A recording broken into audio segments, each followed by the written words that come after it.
Chapter 27. An Afternoon at the Stone House. "Where are you going all dressed up, Anne?" Davy wanted to know. "You look bully in that dress."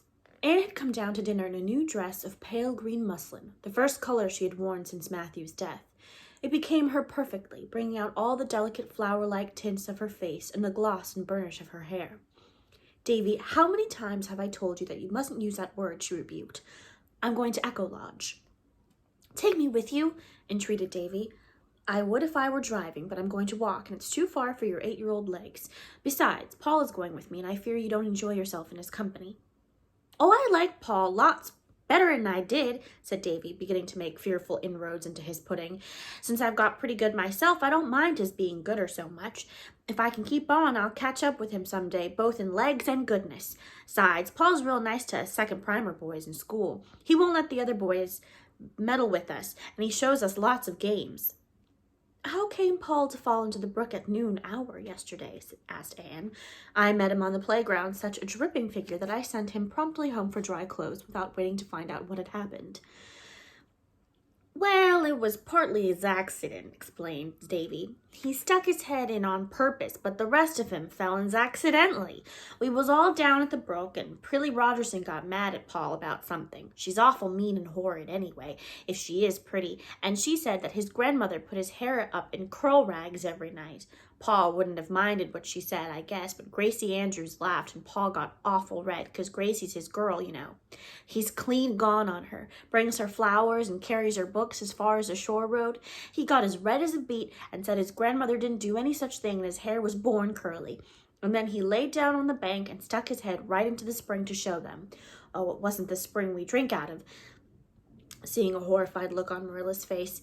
"It was the little one lower down, but the bank's awful slippy, and Paul went right in. I tell you, he made a bully splash. Oh, Anne, I didn't mean to say that. It just slipped out before I thought. He made a splendid splash, but he looked so funny when he crawled out all wet and muddy. The girls laughed more than ever, but Gracie didn't laugh. She looked sorry. Gracie's a nice girl, but she's got a snub nose. When I get big enough to have a girl, I won't have one with a snub nose. I'll put one with a pretty nose like yours, Anne. A boy who makes such a mess of syrup all over his face when he is eating his pudding will never get a girl to look at him," said Marilla severely. "But I'll wash my face before I go courting," protested Davy, trying to improve matters by rubbing the back of his hand over the smears. "And I'll wash behind my ears, too, without being told. I remembered to this morning, Marilla. I don't forget half as often as I did, but—" and Davy sighed. "There's so many corners about a fellow that it's awful hard to remember them all. Well, if I can't go to Miss Lavender's, I'll go over and see Mrs. Harrison. Mrs. Harrison's an awful nice woman, I tell you. She keeps a jar of cookies in her pantry a purpose for little boys, and she always gives me the scrapings out of a pan she's mixed up a plum cake in. A good many plums stick to the sides, you see. Mr. Harrison was always a nice man, but he's twice as nice since he got married over again. I guess getting married makes folks nicer. Why don't you get married, Marilla? I want to know." Marilla's state of single blessedness had never been a sore point with her, so she answered amiably with an exchange of significant looks with Anne, that she supposed it was because nobody would have her. "But maybe you never asked anybody to have you," protested Davy. "Oh, Davy," said Dora primly, shocked into speaking without being spoken to, "it's the men that have to do the asking." "I don't know why they have to do it always," grumbled Davy. "Seems to me everything's put on the men in this world. Can I have some more pudding, Marilla?" "You've had as much as is good for you," said Marilla, but she gave him a moderate second helping. "I wish people could live on pudding. Why can't they, Marilla? I want to know." "Because they'd soon get tired of it." "I like to try that for myself," said skeptical Davy, "but I guess it's better to have pudding only on fish and company days than none at all. They never have any at Milty Boulter's. Milty says when company comes, his mother gives them cheese and cuts it herself. 1 little bit apiece and 1 over for manners." "If Milty Boulter talks like that about his mother, at least you needn't repeat it," said Marilla severely. Bless my soul. Davy had picked his expression up from Mr. Harrison and used it with great gusto. "Milty meant it as a compliment. He's awful proud of his mother, 'cause folks say she could scratch a living on a rock." I suppose them pesky hens are in my pansy bed again," said Marilla, rising and going out hurriedly. The slandered hens were nowhere near the pansy bed, and Marilla did not even glance at it. Instead, she sat down on the cellar hatch and laughed until she was ashamed of herself. When Anne and Paul reached the stone house that afternoon, they found Miss Lavender and Charlotta the Fourth in the garden, weeding, raking, clipping, and trimming as if for dear life. Miss Lavender herself, all gay and sweet in the frills and laces she enjoyed, dropped her shears and ran joyously to meet her guests, while Charlotta the Fourth grinned cheerfully. "Welcome, Anne. I thought you'd come today. You belong to the afternoon, so it brought you. Things that belong together are sure to come together. What a lot of trouble that would save some people if they only knew it. But they don't, and so they waste beautiful energy moving heaven and earth to bring the things together that don't belong. And you, Paul, why, you've grown. You're half a head taller than when you were here before." "Yes, I've begun to grow like pigweed in the night, as Mrs. Lynde says Paul, in frank delight over the fact. Grandma says it's the porridge taking effect at last. Perhaps it is, goodness knows." Paul sighed deeply. "I've eaten enough to make anyone grow. I do hope now that I've begun, I'll keep on till I'm as tall as father. He is 6 feet, you know, Miss Lavender." Yes, Miss Lavender did know. The flush on her pretty cheeks deepened a little. She took Paul's hand on one side and Anne's on the other and walked to the house in silence. "Is it a good day for the echoes, Miss Lavender?" queried Paul anxiously. The day of his first visit had been too windy for echoes, and Paul had been much disappointed. "Yes, just the best kind of day," answered Miss Lavender, rousing herself from a reverie. "But first we are all going in to have something to eat. I know you two folks didn't walk all the way back here through those beech woods without getting hungry, and Charlotta the Fourth and I can eat any hour of the day. We have such obliging appetites, so we'll just make a raid on the pantry. Fortunately, it's lovely and full. I had a presentiment that I was going to have company today, and Charlotta the Fourth and I prepared." "I think you are one of the people who always have nice things in their pantry," declared Paul. "Grandma's like that too, but she doesn't approve of snacks between meals. I wonder," he added meditatively, "if I ought to eat them away from home when I know she doesn't approve." "Oh, I don't think she would disapprove after you have had a long walk. That makes a difference," said Miss Lavender, exchanging amused glances with Anne over Paul's brown curls. "I suppose that snacks are extremely unwholesome. That is why we have them so often at Echo Lodge.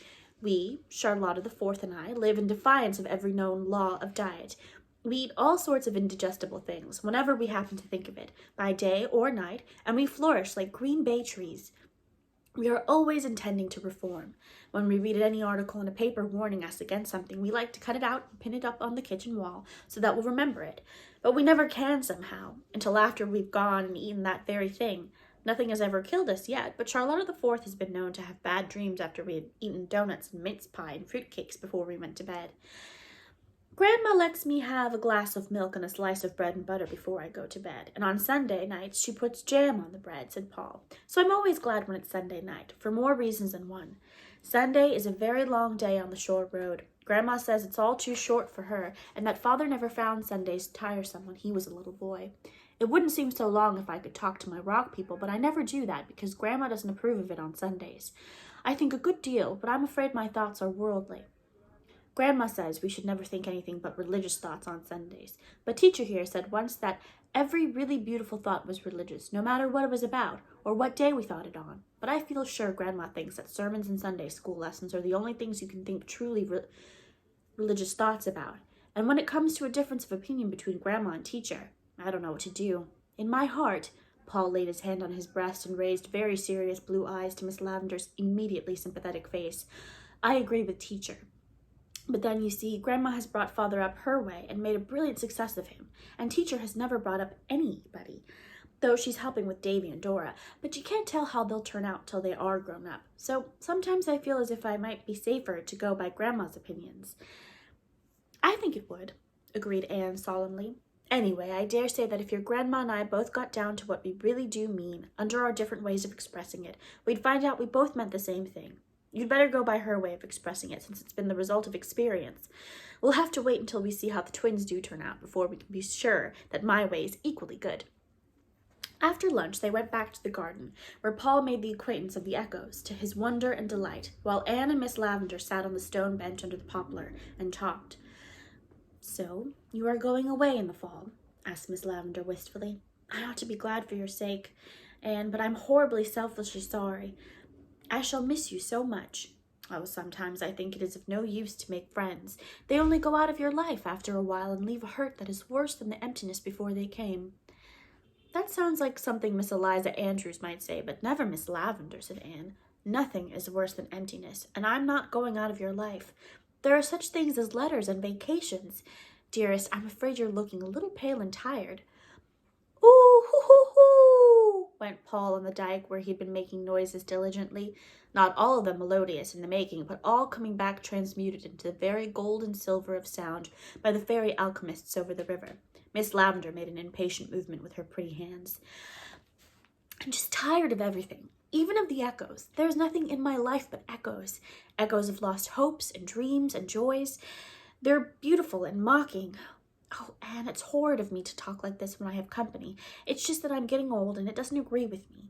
I know I'll be fearfully cranky by the time I'm 60, but perhaps all I need is a course of blue pills. At this point, Charlotta the Fourth, who had disappeared after lunch, returned and announced that the northeast corner of Mr. John Kimball's pasture was red with early strawberries, and wouldn't Miss Shirley like to go out and pick some? Early strawberries for tea, exclaimed Miss Lavender.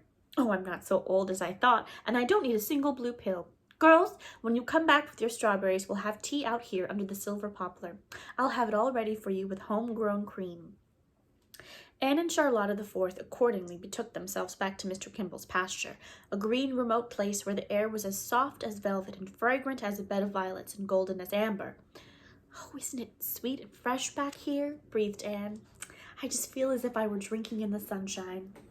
Yes, ma'am. So do I. That's just exactly how I feel too, ma'am, agreed Charlotta the Fourth, who would have said precisely the same thing if Anne had remarked that she felt like a pelican of the wilderness. Always after Anne had visited Echo Lodge, Charlotta the Fourth mounted to her little room over the kitchen and tried before her looking-glass to speak and look and move like Anne. Charlotta could never flatter herself that she quite succeeded, but practice makes perfect, as Charlotta had learned at school, and she fondly hoped that in time she might catch the trick of that dainty uplift of chin, that quick, starry outflashing of eyes, that fashion of walking as if you were a bough swaying in the wind. It seemed so easy when you watched Anne. Charlotta the Fourth admired Anne wholeheartedly.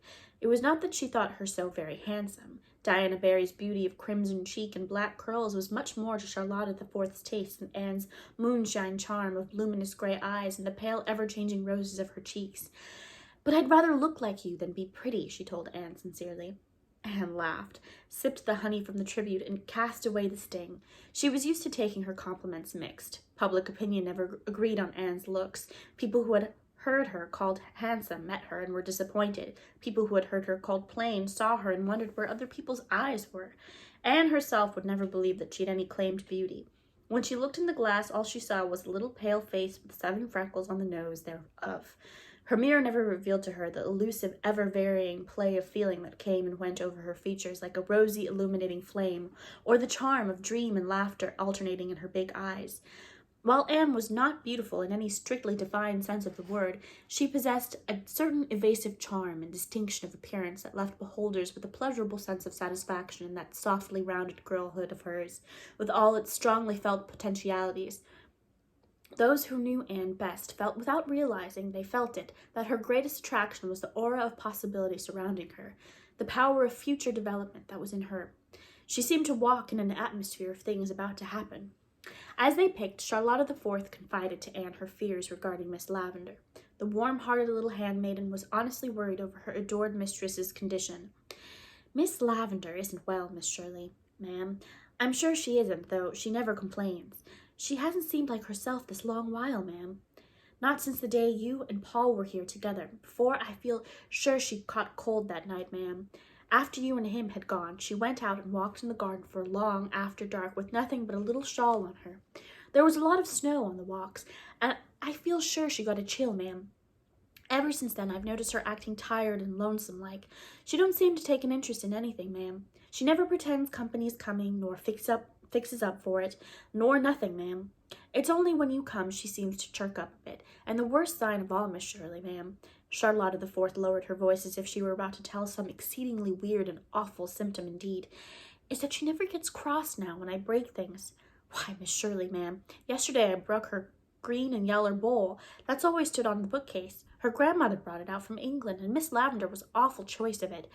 I was dusting it just as careful, Miss Shirley, ma'am, and it slipped out so fashion afore I could grab hold of it and broke into about 40 million pieces.